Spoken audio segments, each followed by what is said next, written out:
અમદાવાદના દિલ્હી દરવાજા પાસે ગૌરક્ષકોનો હોબાળો. પશુ ભરેલું વાહન મળી આવતા ગૌરક્ષકોએ હોબાળો કર્યો છે. બે જૂથના લોકો ભેગા થતા પોલીસ કાફલો પણ ખડકી દેવામાં આવ્યો. જેસીબી સહિતના અધિકારીઓએ પણ આ મામલો થાળે પાડ્યો છે.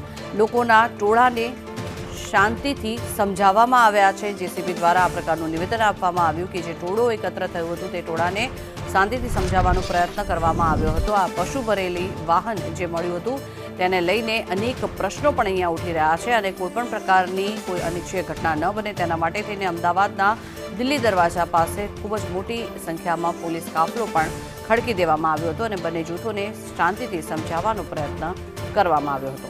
જોકે આ ગૌરક્ષકો દ્વારા અનેક પ્રશ્નો ઉઠાવવામાં આવ્યા છે, કારણ કે પશુ ભરેલું વાહન જે રીતે મળી આવ્યું છે, પહેલાં પણ અનેકો વખત આ ગૌરક્ષકો દ્વારા પ્રશ્નો ઉઠાવવામાં આવ્યા છે, કારણ કે જે રીતે ગૌને લઈ જવામાં આવે છે કતલખાને તેને લઈને પ્રશ્નો ઉઠ્યા છે. રાત્રિના સમયે માધુપુરા પોલીસ સ્ટેશનને મેસેજ મળતા કે ટોળા ભેગા થયા છે દિલ્હી દરવાજા પાસે. પોલીસ અહીંયા તાત્કાલિક પહોંચી ગઈ અને પોલીસ દ્વારા જે છે ટોળાને શાંતિથી સમજાવીને વિખેરવામાં આવ્યા છે. અહીંયા અત્યારે શાંતિ છે, કોઈ પણ બનાવ બનેલ નથી અને પોલીસ દ્વારા આગળની કાર્યવાહી કરવામાં આવી રહી છે.